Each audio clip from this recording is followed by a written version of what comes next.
Hello, friend. It's VoiceOver Kim here.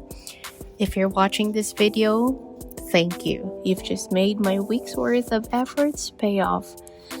I made this video to document my art journey and the fun little things in between for me to have something to look back on.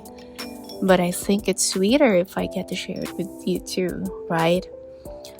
So, lately I've been re-exploring my art by going back to the basics and just choosing very simple subjects.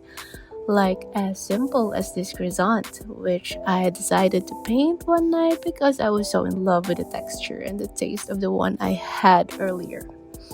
And I've lately been in awe of pastries and I kind of want to do some illustration studies of them. So, it's a start.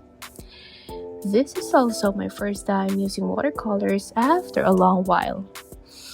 God, I miss this medium. I haven't painted at all ever since I took a rest from art and focused first on my other jobs. Aside from doing art, I'm also managing my family's business and I'm teaching piano and academics to young kids. So, drawing and painting had to be set aside first. It's only earlier this year that I realized I was in fact born to be a visual artist. I couldn't live without making silly pictures using my tired, miserable hands.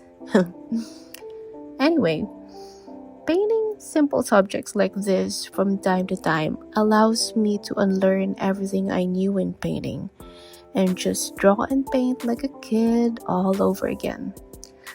I believe all it takes to create is pure freedom, like what I had as a child when I was still so innocent and didn't know about pressure and perfectionism. I wasn't so strict about tonal values, shadows, highlights, and whatever jargon the art academy taught us. I just wanted to draw back then because I was so excited to use my new box of crayons, or I wanted to get messy with all those gooey paints my mom bought from the school supply store. But as I got older, I started becoming more self-aware with what I create, stripping off the fun and innocence of creating. And at this point that you want to go back to the basics, it's not easy. I tend to overcomplicate my ideas, overthink the compositions, and sometimes it's hard to know when to stop adding details just to show the complexity of your craft, I guess. So again, the challenge is, how do I create like a child? I'm quoting Picasso on this. It took me 4 years to paint like Raphael, but a lifetime to paint like a child. What I want to achieve now is raw, uninhibited creativity I had in my childhood. As I'm almost done with this little croissant painting, I'm also reminded how therapeutic watercolors are.